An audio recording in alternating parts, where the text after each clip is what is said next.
हरे राम राम राम हरे हरे हरे कृष्ण कृष्ण कृष्ण हरे हरे पुंडलीकवरदा हरी विठ्ठल श्री ज्ञानदेव तुकाराम सद्गुरु श्री ज्ञानेश्वर महाराज की जय। जगद्गुरु तुकाराम महाराज की जय। पंढरीनाथ भगवान की जय।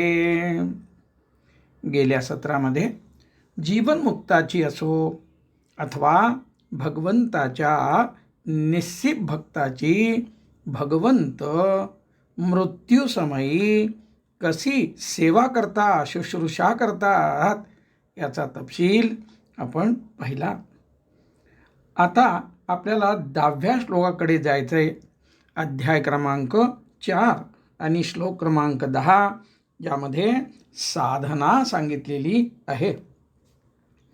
वीतराग भय क्रोधा मन्मया मामुपाश्रितः बहवो ज्ञान तपसा पूता मद्भावमागताः।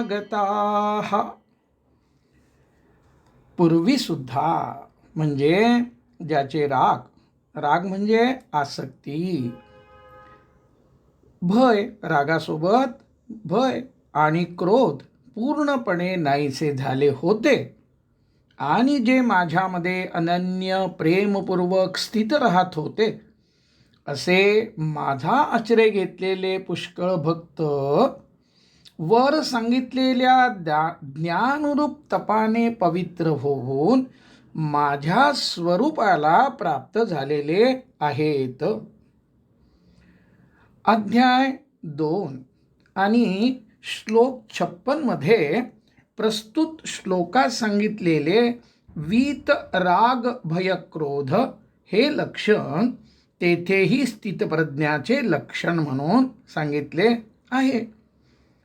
राग म्हणजे आसक्ती, इच्छा, कामना, वासना, ममत्व, स्पृहा, आर्तता, अभिलाषा, आशा, अपेक्षा, तृष्णा, लोभ, मोह ही रागाचीच रूपे आहेत।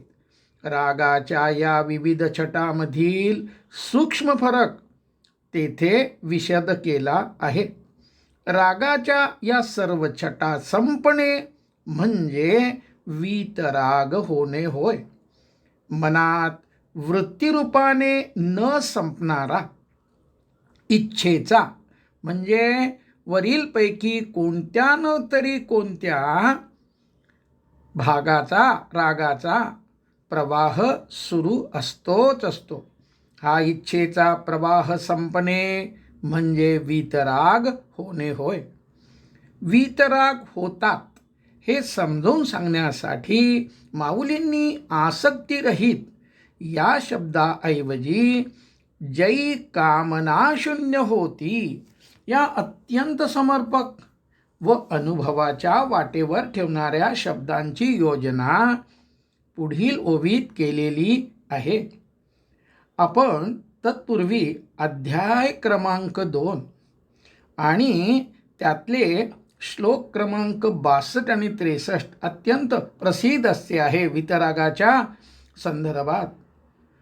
या 62 आणि 63 मध्ये रागाचा क्रोधाशी असलेला संबंध स्पष्ट केलेला आहे। त्यातला काही भाग आपण जरा त्याचं चिंतन करूया आणि अर्थातच आसक्तीच्या संपण्यामुळे क्रोध संपतो हा या ठिकाणचा खरा संदेश आहे। आपण अध्याय 2 श्लोक 62-63 त्यामध्ये जाऊया। आपल्याला चटदिशी लक्षात यावं म्हणून त्या श्लोकांचं वाचनही करतो आणि त्यातलं फार थोडं आणि ठळक महत्त्वाचं चिंतन जे आहे ते त्याचं वाचन करतो। ध्यायतो विषयान् पुंसः संगस्तेषुपजायते संगात् संजायते कामः कामात् क्रोधोऽभिजायते क्रोधाद् भवति सम्मोहः सम्मोहात् स्मृतिविभ्रमः स्मृतिभंशात् बुद्धिनाशो बुद्धिनाशात प्रणश्यती. आत्ता आपण पाहिलेल्या वरच्या श्लोक क्रमांक 62 आणि 63 पाहिले. पैकी श्लोक 62 मध्ये सुरुवात होते. मनातील संस्कारजन्य वासनेमुळे आणि व्यक्तीमध्ये वरीलप्रमाणे एका पाठोपाठ दुसरी या पद्धतीने उत्तरोत्तर अधःपतनाकडे नेणाऱ्या वृत्ती उत्पन्न होऊन तिचे पूर्ण अधःपतन होते. जर हृदयामध्ये विषयाचे स्मरण होत असेल तर प्रत्यक्ष विषयापासून निस्संग झालेल्या व्यक्तीच्या बाबतीतही मानसिक रूपाने विषयाची संग म्हणजे संबंध उपजतो आणि त्या संगामुळे प्रत्यक्षात तो विषय प्राप्त होण्याची अभिलाषा म्हणजे इच्छा कामना आकार घेते. भगवंतानी संग उपजायते या शब्दांनी जे सांगितले ते माऊली आपजे संगती या समर्पक शब्दाने ओवी क्रमांक 321 मध्ये सांगतात. हृदय विषय स्मरती तरी निसंगाही आपजे संगती संगे प्रगटे मूर्ती अभिलाषाची. या 2 श्लोकावर माऊलीचं हे चिंतन आहे. ओवीच्या 3ऱ्या चरणात संगामुळे म्हणजे संबंध प्रस्थापित झाल्यामुळे अभिलाषा आकार घेते असे सांगतात. संग या शब्दाचा अर्थ श्लोक क्रमांक 62 आणि या ओवीतून निस्संदिग्धपणे व पूर्णतः स्पष्ट झालेला आहे. तो आहे संग म्हणजे संबंध. संग टिकून राहण्याचे कारण आहे आसक्ती म्हणजे ज्याला राग म्हटलेला आहे. जे संग टिकून राहण्याच्या कारणापैकी एक कारण आहे. आणि या संग शब्दाचे आणखी स्पष्ट स्वरूप आपल्याला माहीत असायला हवे. यापूर्वी आपण चिंतन केलेलंच आहे. त्यातला थोडा भाग. संग या शब्दाचे भाषांतर करू नये. सत्संग, संगत, संगती, कुसंगती, सर्वसंग आणि सर्वसंग परित्याग हे मराठीतील नेहमीच्या वापरातील शब्द आहेत. या शब्दाद्वारे संघ हा शब्द सर्वांना कळणारा समजणारा आहे अशी खुणगाट स्वतःच्या बुद्धीत धारण करावी. भाषांतर न करता संघ या शब्दाचा अर्थ करणे हे अनुभवाच्या वाटेवर राहण्यासाठी व ठेवण्यासाठी अत्यावश्यक आहे. स्पष्टतेने कळण्यासाठी संघ अर्थात संबंध असे म्हणत जावे, लिहित जावे. संगम त्यक्त्वा ही सांख्ययोगाची अर्थात ज्ञान मार्गाची अनासक्ती, आत्मानात्म विवेक व समतेद्वारे साध्य करावयाची साधना आहे. या अध्यायाचा यानंतर जो काही 48वा श्लोक आहे त्यातही हा मुद्दा आणखी स्पष्ट केलेला आहेच आहे.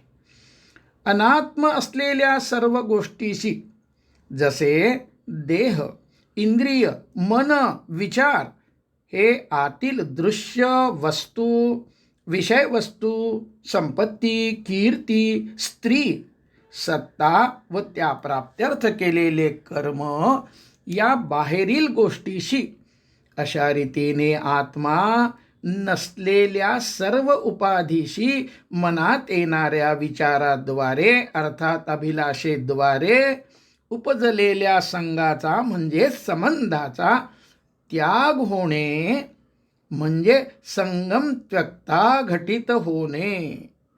आणि हे आत्मानुभूतीच्या प्राप्तीसाठी आवश्यक आहेच आहे.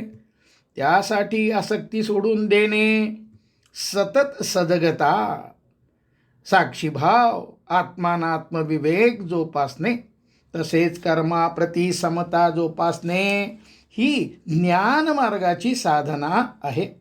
सारांश संगम त्यक्त्वा हे ज्ञान मार्गाचे प्रमुख साधन आहे. अध्याय क्रमांक 15 आणि श्लोक क्रमांक 5. निर्माण मोहाजित संग दोषा अध्यात्मनित्या विनिवृत्त कामा द्वैर्मुक्ता सुख दुःख संज्ञेर गच्छन्त्य मूढा पदमं व्यतत. अर्थात ज्यांचे मान व मोह नष्ट झाले, म्हणजे मी करता, मी भोगता आहे आणि त्याद्वारे मी सुखी मी दुःखी आहे असा जो संसाराशी संग म्हणजे संबंध प्रस्थापित झाला आहे व जो चित्तातल्या कुठल्या न कुठल्या आवेग उर्मी वृत्तीद्वारे अनुभवास येत आहे, त्या संगाचा साक्षीभाव अनासक्ती आत्मानात्मविवेकाद्वारे त्याग करून ज्यांनी संगरूप दोष जिंकला आहे, ज्यांची स्वस्वरूपात नित्यस्थिती आहे आणि ज्यांच्या कामना म्हणजे इच्छा, आशा, अपेक्षा, लोभ, मोह, स्पृहा इत्यादी पूर्णपणे नाहीशा झाल्या, ते सुखदुःखादी नावाच्या द्वंद्वापासून मुक्त झालेले सचेत सजग असलेले ज्ञानीजन त्या अविनाशी परमपदाला पोचतात. कामनांची निवृत्तीच परमशांतीचा उपाय आहे असं अध्याय क्रमांक 2 म्हणजे याच अध्यायामध्ये श्लोकमध्ये 56 सांगितलेलं आहे. स शांतीम आपनोती न कामकामी. पुढे अध्याय क्रमांक 2 श्लोक 70 बरं का पुन्हा विचार केला तरी तोच मुद्दा त्या ठिकाणी सुद्धा आपल्याला पाहावयास मिळेल. दुःख, प्रतिकूलता, आघात अशी जी परिस्थिती समोर येते ती आपले भावी हित लक्षात घेऊन तसेच स्वतःची क्षमता वाढविण्यासाठी आव्हान, ज्याला चॅलेंज आपण म्हणतो, म्हणून भगवंताने दिलेली आहे, या भावनेने ती परिस्थिती ते आव्हान पूर्णपणे स्वीकारावे. त्यामुळे पुढे नेमके काय करावयाचे आहे, स्वतःची जबाबदारी काय आहे हे कळते. त्याप्रमाणे पुढील करणीय कर्म, कर्तव्य कर्म करावे. ही काय आहे त्याची साधना म्हणता येईल. आणि अशा प्रकारे या सगळ्या गोष्टीचा आपण जर सारांश काढला तर आसक्ती संपण्यामुळे क्रोध संपतो, हा विषय आपण या 10व्या श्लोकाच्या संदर्भात बघत होतो. आता हा वीतराग भय क्रोधा या श्लोकावर माऊलींच्या ज्या ओव्या आहेत त्यावर आता आपण चिंतन करूया. माऊलींनी पहिली जी यावर रचना केलेली आहे ओवीची, त्यामध्ये साधना सांगितलेली आहे आणि वितराग म्हणजे कामना शून्य. आता माऊलीची रचना आपण बघू.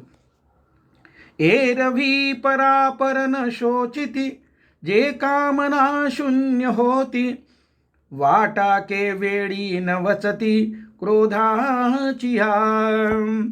एरवी आपपर म्हणजे स्वकीय परकीय, मागे घडलेले पुढे घडू शकणारे या बाबीत शोक करीत नाहीत. ज्यांच्या स्त्री, पुत्र, संपत्ती, सत्ता, कीर्ती संबंधाने कामना म्हणजे इच्छा, अपेक्षा इत्यादी इत्यादी नाहीशा झालेल्या असतात, म्हणजे कामना शून्य, ज्यांचा वृत्ती प्रवाह क्रोधाच्या दिशेने जात नाही. क्रोधाचा पारा अत्युच्च पातळीवर जाण्यापूर्वी बराच आधी तो कसा खाली येतो याची साधना माऊलींनी अध्याय क्रमांक 5 आणि श्लोक 23 मध्ये दिलेली आहेच, ते आपण योग्य वेळी पाहणार आहोत. माऊली आता पुढच्या ओवीमध्ये अनुभव सांगतात. सदा मियाची आथिले, माझी सेवा जियाले, की आत्मबोधे तोषले वीतरागजे. भगवंत म्हणतात, जे नेहमी मी म्हणजे परमात्मा होऊनच असतात, अर्थात अखंडपणे आत्मानुभवात असतात. माझ्याच सेवेकरिता म्हणजे जनता जनार्दनाच्या निष्काम सेवेकरिता ज्यांचे जिने असते आत्मबोधाने म्हणजे आत्म्याच्या निरुपाधिक अविट आनंदाने संतुष्ट झालेले असल्यामुळे वितराग म्हणजे संपत्ती सत्ता कीर्ती स्त्री पुत्रादी संबंधाने कामना इच्छा अपेक्षा रहित झालेले असतात. माऊली पुढच्या ओळीमध्ये सिद्धांत सांगतात. ज्ञान तपसहा पुता हा जो पदच्छेद आहे श्लोकामधला त्यावर आधारित माऊलींची ही रचना आहे. माऊली म्हणतात, जे तपो तेजाची या राशी की एकायतन ज्ञानाशी जे पवित्रता तीर्थासी तीर्थरूप. अर्थ, जे तपोरूप तेजाच्या राशी आहेत, आत्मबोधात म्हणजे सोहमभावात राहणे हे तप व सततचा आत्मबोध म्हणजे तपाच्या राशी, ज्याचे तेज योग्यास प्राप्त होते हा भावार्थ. असे तप आणि तेज यांच्या राशी प्राप्त असलेले योगी हे आत्मज्ञानाचे ठिकाण झालेले असतात, आत्मानुभवात स्थिरता प्राप्त झालेले असतात. जणू काही आत्मबोधाने जीवनमुक्ताच्या ठिकाणी स्वतःचे राहण्याचे घर केले आहे. ते ठिकाण अर्थात जीवनमुक्त तीर्थालाही पवित्रता प्रदान करणारे असे मूर्तिमंत तीर्थच असतात, जे पवित्रता तीर्थासी तीर्थरूप. तीर्थाचे महत्त्व सांगण्याची एक पद्धत आहे. उदाहरणार्थ, गंगेत पवित्र होण्यासाठी पापी तेथे स्नान करतात व गंगा ते पाप सामावून घेते. आता गंगेने स्वतः कसे शुद्ध व्हावे? नर्मदा पुराणात अशी कथा आहे की गंगा ही आधिदैविक रूप धारण करून नर्मदेत स्नान करते व शुद्ध होते, आणि त्या प्रकारे जीवनमुक्त हे तीर्थांना पवित्र करत असतात हा भावार्थ. अर्थात मधला भाग असा आहे की या नर्मदा मैयाने भगवान शंकरांना जेव्हा विचारलं की ही गंगा मैया नर्मदेमध्ये जाऊन जेव्हा स्नान करते तेव्हा तिच्यातलं जे काही मलिनता आहे ती नर्मदेत अर्पण करते. मग नर्मदा असं काय करते की जेणेकरून तिच्याकडे जमा झालेलं मालिन्य त्याचं पावित्र्य ते शुद्ध कसं काय करते? त्याचं उत्तर भगवान शिवशंकरांनी दिलेलं आहे की नर्मदा किनारी ही तपोभूमी असल्याने जीवनमुक्त मंडळी त्या ठिकाणी सतत काय करत असतात? वास्तव्य करून असतात नर्मदा मैयाच्या किनारी, आणि त्यांच्या स्नानपान करण्याने नर्मदा मैया ही पवित्र होते. पुढच्या ओवीमध्ये माऊली अनुभव कथन करतात. ते मदभावा सहजे आले मी ते चिते होऊनी ठेले, जे मजतया उरले पदर नाही. ते म्हणजे कोण? जीवनमुक्त सहजच माझ्या स्वरूपाला प्राप्त होतात. ते मीच होऊन राहतात, कारण त्यांच्यात व माझ्यात कोणताही भेद भिन्नता उरत नाही. सांगे पितळेची गंधी काळिक, जय फिटली होय निशेख, तै सुवर्ण काई आणिक जोडू जाईजे. अर्जुना सांग पाहू, पितळेचे काळे पडणे व कडकणे हे दोष जर पूर्णपणे नाहीसे झाले, मग पितळेला सोन्याच्या योग्यतेचे करण्यासाठी अजून कोणते दोष काढून टाकणे किंवा पितळेच्या गुणामध्ये अजून गुण जोडणे असे करावे लागते काय? अर्थात नाही. पुढच्या ओळीमध्ये साधना सांगतात. माऊली, तैसे यमनियमी कडसले, जे तपोज्ञाने चोखाडले, मी ते चिते जाहले, एथ संशयो कायसा. त्याप्रमाणे ज्यांनी स्वतःला यमनियमाने बांधून घेतले, यम म्हणजे अहिंसा, सत्य, अस्तेय, ब्रह्मचर्य आणि अपरिग्रह सारखे जे आहेत ते यम, आणि नियम शौच, संतोष, तप, स्वाध्याय, ईश्वर प्रणिधान इत्यादी.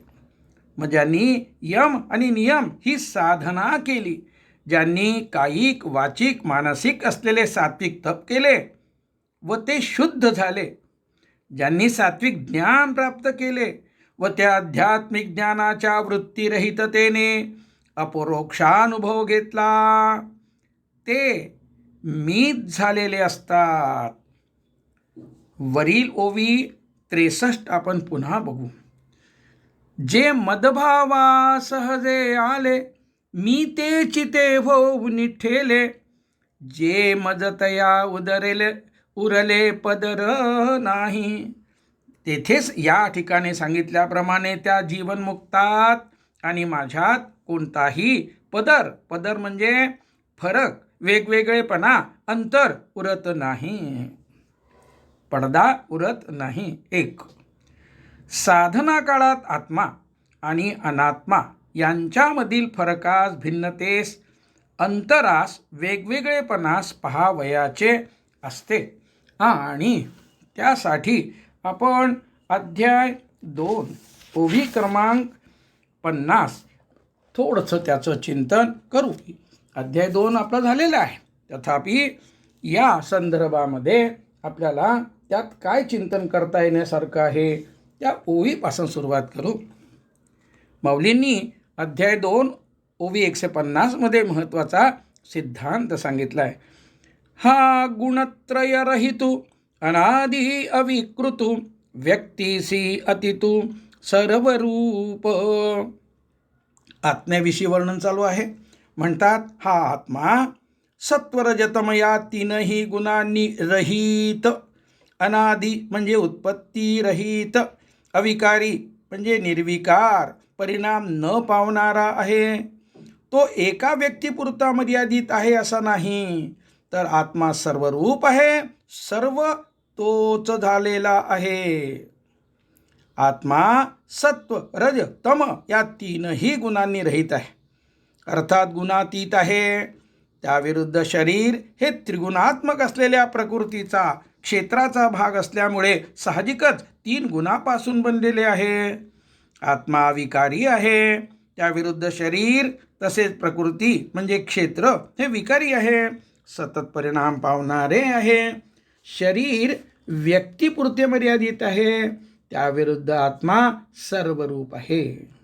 हा विविध प्रकारांनी असलेला भेद जाणून घेणे व तसा निश्चय बुद्धीत धारण करणे आत्मानुभूतीच्या प्राप्तीसाठी अत्यंत आवश्यक आहे. अध्याय 13 मध्ये भगवंतांनी बरंच काही या संदर्भात सांगितलंय. तसंच अध्याय 18 मध्ये सुद्धा आहे. अध्याय 18तली ओवी क्रमांक 140 अशी आहे. वेगळी वेगळेपणे प्रकृती पुरुषो जे अंतःकरणे, देखती ते मी म्हणे ब्रह्म होती. अर्थ, जे साधक आत्म्यापासून प्रकृती वेगळी आहे असे निस्संदेहपणे स्वतःच्या अंतःकरणात पाहतात, ते ब्रह्मरूप, ब्रह्मीभूत म्हणजे जीवनमुक्त होतात असे मी भगवंत म्हणतोय. साधनेचे सार आहे. आत्मा म्हणजे क्षेत्रज्ञ अर्थात पुरुष, व अनात्म म्हणजे देह म्हणजे क्षेत्र म्हणजे प्रकृती यांच्यामधील फरकास अर्थात आत्मा अनात्म विवेकास पूर्ण निश्चयाने, निस्संदेहतेने, सातत्याने अंतःकरणात म्हणजे मन, चित्त, बुद्धी या सर्वांमध्ये धारण करावयाचे आहे. ब्रह्म परमात्मा म्हणजे आत्मा हे सर्व इंद्रियांनी रहित आहे, पण सर्व इंद्रिये व त्याच्या विषयाच्या रूपाने भासत आहेत, त्यांना प्रकाशित करीत आहेत. पुढे अध्याय क्रमांक 13 ओवी क्रमांक 9 मध्ये माऊली म्हणतात, मन मुख्य इंद्रिया सत्वादी गुणायया सारिखे ऐसा धनंजया आवडे कीर. अर्जुना, ब्रह्म म्हणजे हे आत्मा, मन ज्यात मुख्य आहे अशा इंद्रियासारखे आणि सत्वरजतम या गुणासारखे आहे, 3 गुणापासून तयार झाल्यासारखे आहे, असे वरून वरून पाहण्याच्या झालेल्या सवयीमुळे खरे असल्याचे वाटते. मनमुख्य इंद्रिया सत्वादी गुणा या सारिखे ऐसे धनंजय आवडे कीर. आणि पुढे थोडासा विचार जर करायचा म्हटलं तर अध्याय 17 ज्योती म्हणजे ज्योतिषामपिता ज्योतिष हा जो श्लोक क्रमांक 17 आहे, त्या ठिकाणी काय म्हटलंय, ते ज्ञानरूप आहे.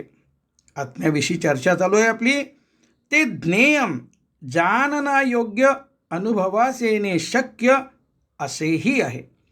ते ज्ञानगम्यम म्हणजे ध्यानादी साधनांच्या साह्याने अनुभवास येणारे, ज्ञानाच्या अपरोक्षानुभूतीद्वारे अनुभवास येणारे आहे. ते सर्वांच्या हृदयात म्हणजे आत्म्याच्या रूपाने विराजमान आहे. अर्थात प्रत्येकास आत्म्याचा अनुभव येऊ शकतो. आणि यानंतर असं सांगितलंय की अशा प्रकारची साधना जेव्हा होते त्यामुळे साधक ब्रह्मरूप होतो आणि आत्मा व परमात्मा यांच्यामधील फरक अर्थात भेद अर्थात अंतर अर्थात वेगवेगळेपणा जो आजवर भासत होता तो संपतो. आणि अशा प्रकारे जेव्हा जेव्हा एक क्रिया म्हणजे काम संपून दुसरी क्रिया म्हणजे दुसरे काम सुरू होते, त्या क्षणाचे अवधान ठेवून त्या क्षणात आत्मा व अनात्मा या दोघांमध्ये आता वाचल्याप्रमाणे असलेली भिन्नता मनात आणावी. श्रोत्यांना विनंती आहे, आज झोपताना ही भिन्नता मनामध्ये आणून झोपावे. आज मनाचा तर निश्चय होऊ देत की एक काम संपलेलं आहे आणि दुसरं काम व्हायचंय किंवा ती कल्पना यायची, मधला जो अवकाशाचा काळ आहे, वेळ आहे, ती वेळ साधून आपल्याला हा प्रयोग करता येईल. पुढच्या श्लोकामध्ये 11वा श्लोक आपल्याला विचारात घ्यायचा आहे आणि या ठिकाणी सिद्धांत सांगितलाय. ये यथा मां प्रपद्यन्ते तांस्तथैव भजाम्यहं मम वर्त्वानुवर्तन्ते मनुष्या पार्थ सर्वशः. हे अर्जुना, जे भक्त ज्या प्रकाराने म्हणजे सगुण निर्गुण भक्तीचे 9विधा प्रकार, भक्तांचे आरती अर्थार्थी जिज्ञासू ज्ञानी असे प्रकार, माता पिता सखा गुरु अशा विविध नात्यांनी अशा विविध प्रकारापैकी ज्या ज्या प्रकाराने मला बसतात मीही त्यांना तसाच भजतो. म्हणजे आश्रय देतो, फल देतो. सर्वच मानव सर्व प्रकारे माझ्याच मार्गाचे अनुसरण करतात. भगवंताशी नाते जोडा. काय म्हणतात? भगवंताशी जे नाते तुम्ही जोडाल त्या नात्याने ते तुम्हाच प्रतिसाद देतात. तुम्ही ज्या पद्धतीने ज्या भावनेने शरण जाता त्यास तसा प्रतिसाद देऊन ते तुम्हाला आश्रय देतात, फल देतात. वशिष्ठांचे शिष्य होतात आणि अर्जुनाचे गुरु किंवा सखा होतात. भक्तासाठी अवतार घेतात. भक्त भगवंताशिवाय राहू शकत नाहीत. भगवंत सुद्धा भक्ताशिवाय राहू शकत नाहीत. भक्ताने सर्वस्व दिले तर भगवंतही स्वतःला देऊन टाकतात. त्याला स्वतःसारखे आत्मरूप करून टाकतात. जशास तसे, जितक्यात तितके असा सरळ व्यवहार आहे.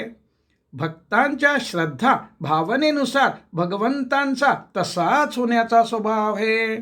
हे श्लोकातील यथा व तथा या शब्दाद्वारे भगवंतांनी अधोरेखित केलेले आहे. त्यामुळे मी भगवंताचा व भगवंत माझे, मी माऊलीचा आणि माझी माऊली, या भावनेत नेहमी राहावे. भक्त व्याकुळ झाल्यास भगवंत व्याकुळ होतात. बरं, भगवंत नेहमी कल्याणच करतात. जसे भगवंताशी वैर केले तरी ते वध करून त्याला मुक्ती देतात. आरती अर्थार्थी, जिज्ञासू आणि ज्ञानी या भक्तांना भगवंत त्यांच्या भक्तीप्रमाणे भेटतात, फल देतात. आणि त्याकरता आपण अध्याय क्रमांक 18 आणि ओवी क्रमांक 1118 ते 1121 पाहणार आहोत. माऊलींच्या या रचना आहेत. आणि 1118 या ओवीमध्ये अध्याय क्रमांक 18 सिद्धांत सांगतात माऊली. माऊली म्हणतात, म्हणोनी आरताच्या ठाई हे आरती होऊनी पाही, अपेक्षणीय जे काही ते मीची केला. माझा हा सहज नित्य प्रकाश भक्तीचे विविध प्रकार म्हणजे आर्त, जिज्ञासू, अर्थार्थी कसे धारण करतो ते सांगतात. चौथ्या भक्तीत म्हणजे उत्तम भक्तीतील म्हणजे ज्ञानोत्तर भक्तीतील आत्मानुभवी साधकाला प्रत्ययाला येणारी त्रिपुटी रहितता वरील ओवीत वर्णिल्यानंतर माऊली उर्वरित 3 भक्तीतील आर्त, जिज्ञासू, अर्थार्थी भक्तांना प्रत्ययाला येणारे ईश्वरासंबंधीचे द्वैत अज्ञानाने आत्मानुभूतीच्या अभावाने येत असते. ते द्वैत कसे प्रत्ययाला येते ते सांगतात. आर्त भक्ताने अज्ञानाने मलाच म्हणजे परमात्म्यालाच आर्तभक्तीचा करता, आर्तरूप म्हणजे इच्छारूप भक्ती व आर्तरूप भक्तीद्वारे साधावयाची फलरूप अपेक्षापूर्ती. कशी रोग असू शकतो, चिंता, भय, आपत्ती निवारण इत्यादी मलाच केले आहे. म्हणजेच अपेक्षापूर्तीची, रोग, चिंता, भय, आपत्ती निवारण्याची इच्छा करणाऱ्या पुढे हीच भक्ती आर्तता होऊन मी आर्ततेचा उत्कट इच्छेचा विषय होऊन फलरूपाने मलाच दाखविते. त्रिपुटी अस्तित्वात नसताना माझ्या सहज नित्य प्रकाशाचे ईश्वर भक्ती व फल अशी विभागणी करून आर्तभक्त त्रिपुटी अनुभवत असतो. या ठिकाणी माऊली आर्तभक्ताविषयी सांगून जातात. आता पुढे जिज्ञासू पुढे विरेशा हेची होऊन जिज्ञासा मी का जिज्ञास्यू ऐसा दाखविला.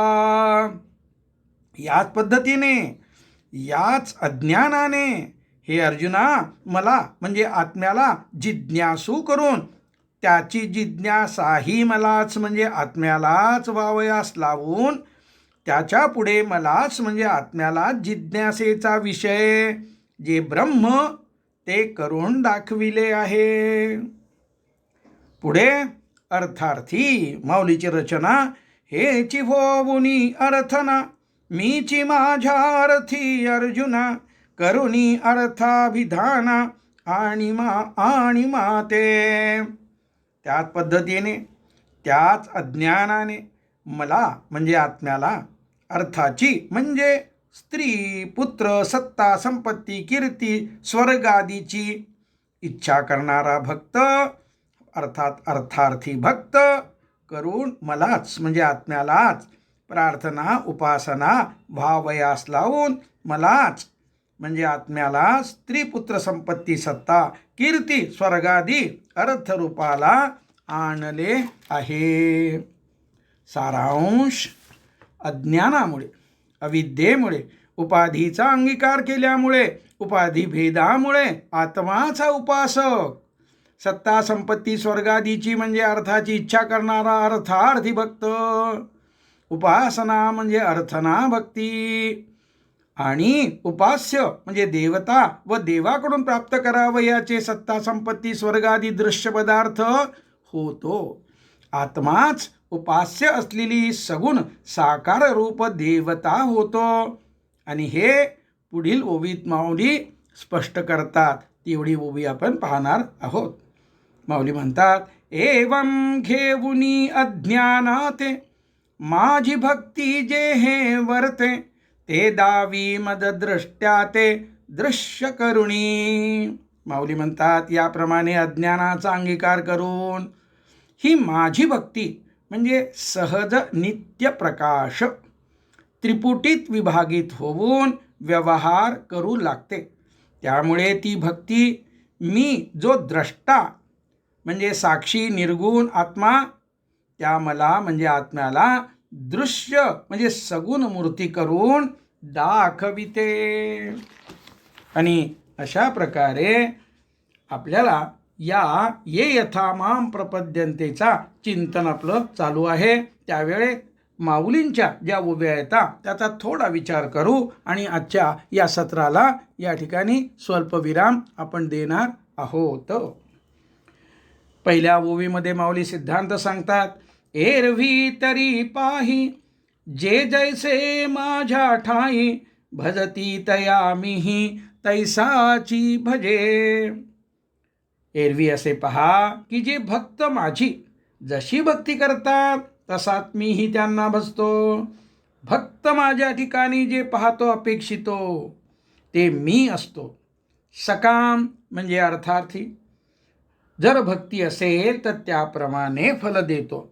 ज्ञानप्राप्त्यर्थ निष्काम भक्ती असेल तर त्यास आत्मज्ञानाची अपरोक्षानुभूती प्राप्त करून देतो. देखे मनुष्य जात सकळ हे स्वभावता भजनशीळ, जाहले असे केवळ माझ्याची ठाई. असे पहा की सर्व माणसांच्या मनाचा स्वाभाविक कल माझी स्वतःच्या इष्टदेवतेची सकाम भक्ती करण्याकडे असतो. कशी? पुढे आत्ता आपण 67वी ओवी पाहतोय. 71व्या ओवीमध्ये माऊली असंच काही सांगतात. ती ओवी असतो, मग नाना हेतू प्रकारे यथोचित उपचारे, मानिली देवतांतरे उपासिती. नाना प्रकारचे हेतू म्हणजे विविध फलप्राप्तीसाठी ज्यांनी जी देवता मनपूर्वक इष्ट मानली त्या देवतेची ते भक्त यथोचित उपचाराने म्हणजे विधीपूर्वक आवश्यक त्या सामग्रीने उपासना करतात. आणि अशी उपासना करून प्रयत्नांना जेव्हा यश येत नाही असे लक्षात आल्यावर अपेक्षित वस्तू अनुकूल घटना प्राप्त करण्यासाठी भगवंतांची भक्ती करण्याकडे सामान्यांचा कल असतो. असा या ओवीचा भावार्थ आहे. परिज्ञाने विननाशिले जे बुद्धी भेदासी आले, तेनेचिया कल्पिले अनेकत्व. माऊलींनी इथं अत्यंत सुंदर असं आपल्याला मार्गदर्शन केलेलं आहे. माऊली म्हणतात, ही भक्ती माझे व्यापक स्वरूपाचे म्हणजे मुळात काय आहे, भगवंत एकमेवाद्वितीय ब्रह्म निर्लिप्ततेने सर्वत्र व्यापून असल्याचे जे ज्ञान आहे ते ज्ञान नाही आहे. ज्ञाने विननाशिले. आणि त्यामुळं काय झालं, जे केलंय सगळं ते वाया गेलं. आत्मस्वरूपापासून दूर नेणारी ठरलेली आहे कृती त्या जीवाची. विविध जीव आणि मी त्यांच्यात भेद आहे या ज्ञानाला प्राप्त झाली. द्वैत आलं. मी एक आहे व सर्वत्र व्यापून आहे असे माझे स्वरूप असताना ही भक्ती माझ्या स्वरूपाच्या ठिकाणी अनेकत्वाची म्हणजे विविध देवी देवतांची कल्पना करते. आणि अशी कल्पना केल्यानंतर माऊलीने काय सांगितलं, ही काय आहे, हे ज्ञान नाही आहे. त्यामुळं तरी ज्ञाने विननाशिले, जे बुद्धिभेदास आले तेनेची या कल्पिले अनेकत्व. आपल्या सर्वांचं सर्वसाधारणपणे अशाच प्रकारची भक्ती आपण करत असतो. आणि म्हणून माऊली पुढच्या ओवीमध्ये साधना सांगतात. सगुण आणि निर्गुण उपासना कशी? माऊली म्हणतात, म्हणोनी अभेदू भेदू देखती, यया अनामया नामे ठेवती, देवी देवो म्हणती अचर्चाते. म्हणून ते भक्त अभेदाच्या ठिकाणी विविध देवतांच्या द्वारे भेद पाहतात, अद्वैताच्या ठिकाणी विविधता पाहतात, नामरहिताला विविध देवतांची नावे ठेवतात, आणि जी शब्दाने वाच्य होऊ शकत नाही त्या वस्तूच्या नावाची चर्चा करतात. माझा देव नवसाला पावणार आहे, जास्त सामर्थ्यशाली आहे, आमचे दैवत जाज्वल्य आहे, मूर्ती स्वयंभू आहे, अशी चर्चा करतात. या चौथ्या चरणामध्ये अचर्चाते असा शब्द आहे. काही ठिकाणी पाठभेद आहे, अनचर्चाते, अनर्चाते अशी आहे. आता अर्चा म्हणजे काय? प्रतिमा. आणि जेथे प्रतिमा रूप संभवत नाही तो अनर्च. अशा निराकार ब्रह्माची प्रतिमा तयार करून त्याला काय देतात? नाम देतात. आणि यानंतरचा पुढचा भाग आपण पुढच्या सत्रामध्ये बघणार आहोत. पुंडलिक वरदा हरी विठ्ठल श्री ज्ञानदेव तुकाराम सद्गुरू श्री ज्ञानेश्वर महाराज की जय. जगद्गुरु तुकाराम महाराज की जय. पंढरनाथ भगवान की जय. विठ्ठल विठ्ठल विठ्ठल विठ्ठल विठ्ठल विठ्ठल विठ्ठल. पुंडलिक वरदा हरी विठ्ठल श्री ज्ञानदेव तुकाराम गोपाल कृष्ण भगवान की जय. यानंतर श्रोता आणि वक्ता दोघांनी मिळून 20 मिनिटाचं आपापल्या ठिकाणी ध्यान करायचं आहे. आणि या ध्यानामध्ये आत्ता सांगितल्याप्रमाणे विविध भेद दाखवणाऱ्या मूर्ती, विचार किंवा कुठलीही संकल्पना, कुठलीही विकल्प यायला नको आहे. संकल्प विकल्प रहित झाल्याशिवाय त्या आत्म्याचं आपल्याला दर्शन होणार नाही, अनुभव येणार नाही आहे. आणि म्हणून कोणताही विचार जरी आला तर त्या विचारामध्ये न रमता तो विचार विरून जाईल याकडे लक्ष दिलेलं पाहिजे. त्याकरता सजगता आणि साक्षीभावानं त्या विचाराकडे आपण पहा.